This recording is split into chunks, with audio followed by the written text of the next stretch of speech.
The purpose of this video will be to focus on Chapter 8, Developmental Education, Enhancing Literacy and Improving Basic Skills. The first question then is why developmental education? One of the hallmarks of community colleges is the open access policy. That access policy is great in that it gives individuals who maybe have been marginalized or wouldn't otherwise be able to go to college access to community college programs. But the result of that is that there's a very wide range of abilities, and the students coming in sometimes lack what's called functional literacy. So the programs are intended in most cases to improve functional literacy and allow students to develop themselves and prepare well so that they're able to succeed in college level classes. The primary reason why we need developmental education is because of the lack of college readiness that's demonstrated by the students who are attending our colleges. Even though there was a record high level of 80% completion by high school students in 2012, there's still a lot of inequity and glaring disparity for minorities.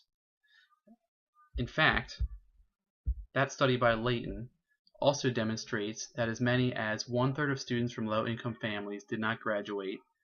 Black students only had a 69% graduation rate, and Hispanic students had a 73% rate, compared to 86% of white students and 88% of Asian students. Additionally, English language learners and special education students also had below average rates of 59% and 61% respectively. Additionally, the ACT found in 2011 that more 8th and 10th graders were on track to being ready for college level reading than there are actually ready when it's time to graduate and go to college. So the bottom line is, students are coming to us and they're not ready. When asked about developmental education and the lack of college readiness among students, Dr. John J. Sajewski, the president of the community college where I work, Harrisburg Area Community College, also known as HAC, had this to say: "The greatest future challenge for community colleges is college readiness. College readiness is key to attraction, retention, and most importantly, completion rates. It is also why we have slipped from number 1 to number 16 in college completion rates among industrialized nations. This issue is a major detriment to our global economic well-being as a nation." There are also some complicating factors for community college students that raise the likelihood that they will end up in developmental education. These factors include some of the following: raising children while going to school, being English language learners, being first-generation college students, the need to balance work and schooling, and having time gaps before returning to college. All of these can be elements that can affect why some students end up in developmental education. And then there's the rationale for developmental education that's often offered by many colleges. First and foremost among this is the need for rigor at the community college level.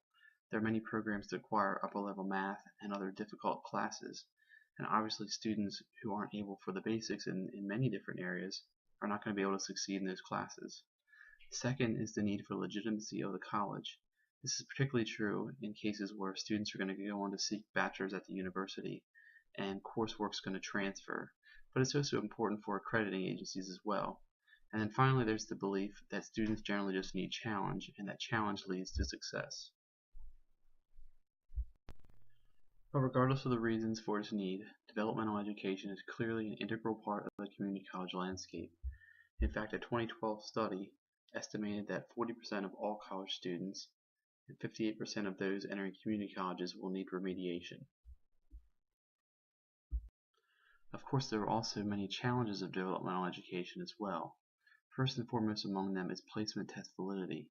Placement tests are typically used to assign students to the proper level of coursework where they can be successful.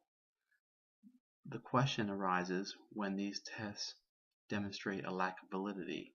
For example, in a 2012 study by Belfield and Crosta, they found that 3 out of every 10 students are misassigned to developmental English classes. And that's just the tip of the iceberg. Another consideration is when students are coming in to take the placement tests, are they taking them seriously? Do they get informed of the consequences of not taking the test seriously, of sort of blowing them off and then ending up in the developmental sequence? And additionally, the most important of these perhaps is that students get mired down in the developmental coursework. Another challenge for developmental education is simply the notion of tracking.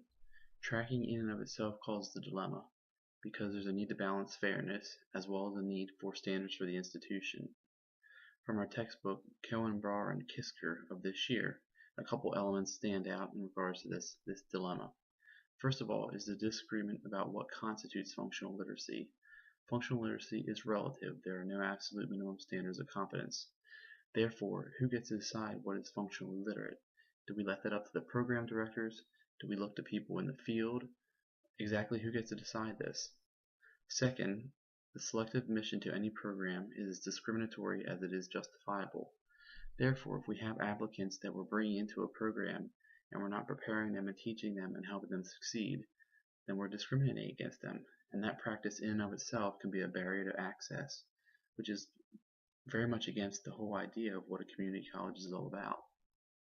So, as we can see, there are some important elements and considerations in regards to tracking that create issues for developmental education. As a result of these different challenges relating to developmental education, colleges typically use one of three methods in an attempt to reconcile the need for standards and the need for open access. The first option is to define specific competencies required to enter and succeed in each course, and then use screening tests for the entry to each course and measurable exit criteria. Obviously, the benefit of this type of program or this type of method would be that students are very clearly aware of what is needed to be successful, and it also provides students the opportunity to enroll and succeed. The negative of this type of method would be that it's going to be very labor intensive for faculty and staff, and there may not be enough faculty and staff to be able to support such a program. The second option would be to allow all students to enroll in any course, but to limit the number of courses that poorly prepared students can take in any term, and then to require the use of support services. Certainly, this second option would be conquering the challenge of open access. It would be allowing students the opportunity to succeed.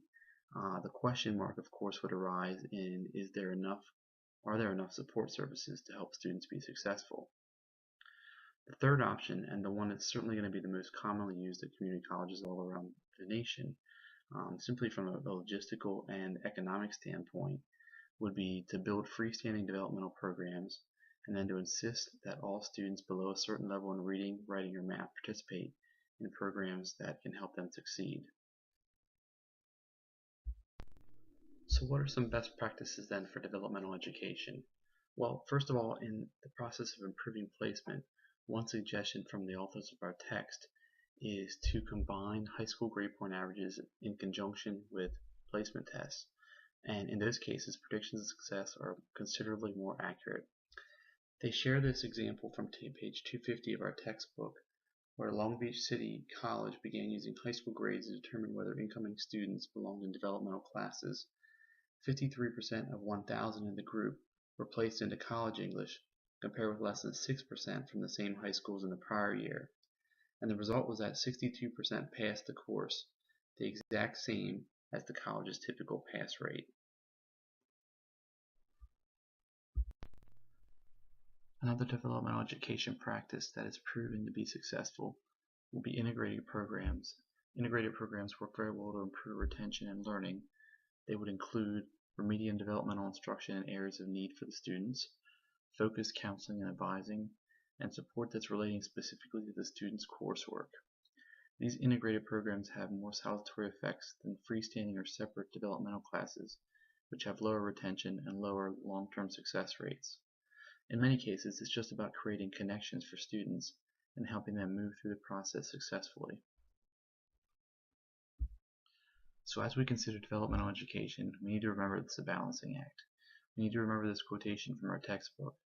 The more remedial courses students must take, the less likely they will be to progress on to college level classes or earn a credential. And even when all remedial sequences have been completed, many developmental students fail to enroll in or complete college level classes. So we need to remember that it's a balancing act. We need to find a way to help these students progress rapidly through a developmental sequence and still leave that developmental sequence with the skills necessary to succeed in college. In the end, developmental education is a delicate balancing act. It's an act in which colleges must work to maintain standards of quality for their programs, while at the same time preparing developmental students for success in their college level coursework and beyond in the workplace. Yes, it's a delicate balance, but it's one worth striking. It's one that's going to have ramifications both for our students and for the world in which we live.